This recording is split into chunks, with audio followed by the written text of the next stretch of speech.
Bonjour les passionnés de langue. Avant de commencer, laissez-moi faire une petite annonce en anglais et en espagnol pour leurs non francophones.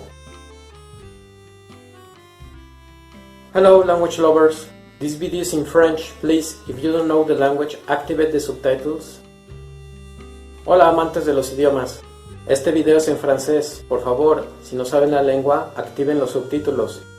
Y recuerden que aquí les dejo un video de cómo usarlos. Alors, on y va. Je considère le français comme la première langue que j'ai étudiée et cela m'a ouvert le monde. Et dans quel sens? Si on le tient compte du fait que ma langue maternelle est l'espagnol et que l'anglais, étant donné que c'est une langue largement utilisée dans le monde et que nous avons aussi les pays les plus représentatifs actuellement dans le Nord où il est parlé, c'est-à-dire les États-Unis, il est inévitable que l'anglais soit la langue étrangère la plus enseignée au Mexique. J'étais toujours curieux de savoir à quoi rassemblaient les autres langues du monde, au-delà de ceux deux que je connaissais déjà. En général, au Mexique, le français est la langue étrangère la plus enseignée après l'anglais. Au début, j'étais indécis entre le français et l'allemand, mais l'allemand, étant une langue plus difficile à apprendre et nécessitant plus d'heures par semaine et plus d'années d'études, m'a fait rendre compte que seulement être curieux d'apprendre des langues ne valait pas la peine. Peut-être de commencer avec une difficile. Donc, j'ai décidé que le français était mieux. Pendant une année, ou plutôt une année et demie, j'étudiais le français et à ce moment-là, j'étais un petit peu différent. Je veux dire, cela ne m'a pas causé autant de passion, mais je ne l'aimais pas non plus. Ce n'est qu'après que j'ai commencé à le parler.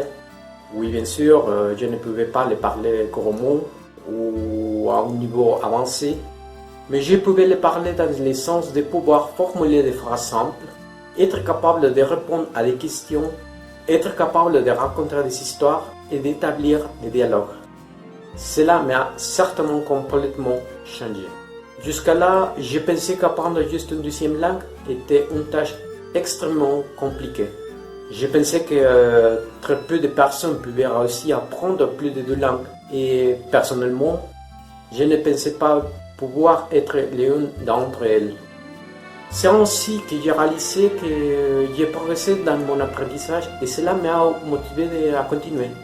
À peu près à la même époque, je me suis un petit peu intéressé à l'enseignement en France, car je voulais vraiment étudier à l'étranger et petit à petit, j'ai trouvé des écoles en France qui correspondaient tout à fait à ce que je voulais étudier.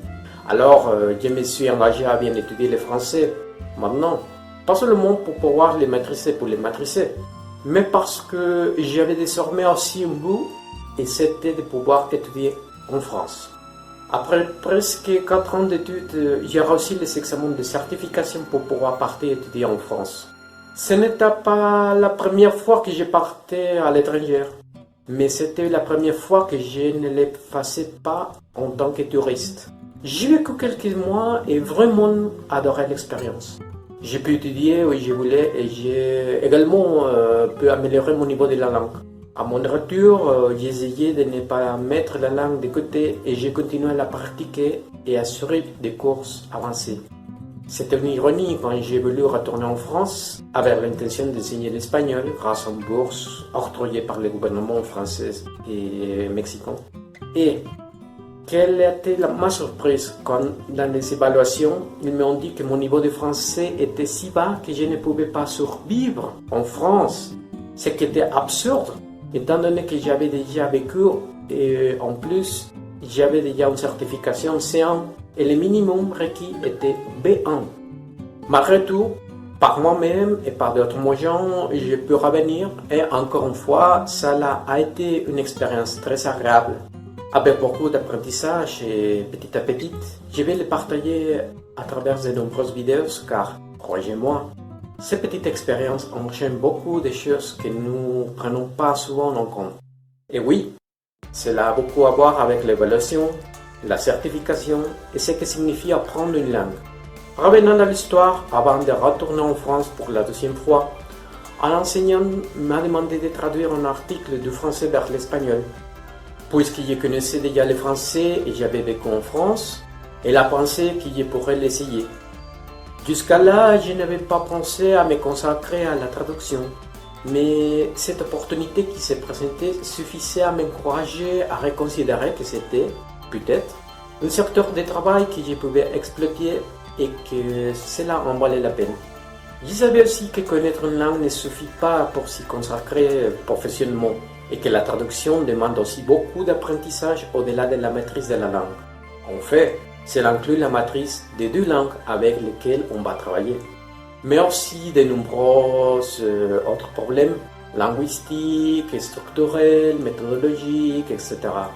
J'ai donc décidé d'aller encore plus loin dans l'apprentissage du français et de l'espagnol, précisément pour pouvoir faire de plus en plus de traductions professionnelles.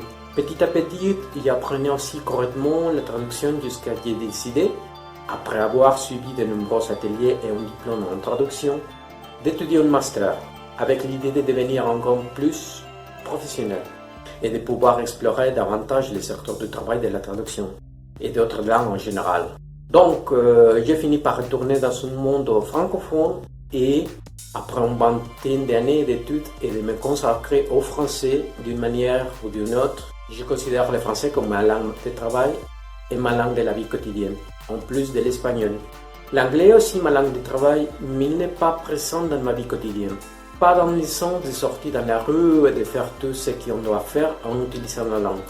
Ils n'ont ces privilèges que l'espagnol et le français. Cependant, cela aussi fait part au français un peu de son caractère exotique que d'autres langues ont acquis, même si cela ne cesse pas de m'étonner. J'espère que vous avez trouvé cette petite histoire intéressante et que vous pourrez également partager vos histoires, par exemple sur le français, mais aussi toute autre langue, et me la laisser dans les commentaires. Je vous remercie d'être resté jusqu'au bout. N'oubliez pas de vous abonner si vous ne l'avez pas fait. Donnez like à cette vidéo et partagez-la. À la prochaine fois avec une nouvelle langue.